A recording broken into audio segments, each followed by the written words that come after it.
Delivering a lead magnet with Mailchimp involves setting up an automated process to send valuable content to new subscribers. Here's a concise guide. Create your lead magnet. Prepare your lead magnet and save it as a downloadable file, such as a PDF. Upload the lead magnet.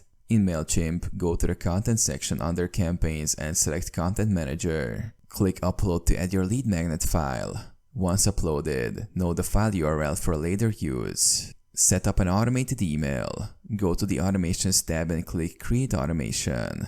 Choose Email and select Welcome New Subscribers or a similar option.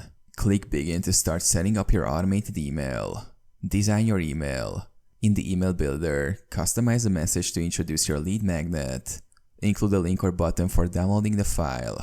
Add the file URL to the button or link to ensure subscribers can access the lead magnet. Configure the automation. Set the trigger for the email to send immediately after a new subscriber joins your list or after a specific action. Review and confirm the settings. Test and activate. Send a test email to ensure everything looks correct and that the downloaded link works. Once satisfied, activate the automation to start delivering your lead magnet to new subscribers.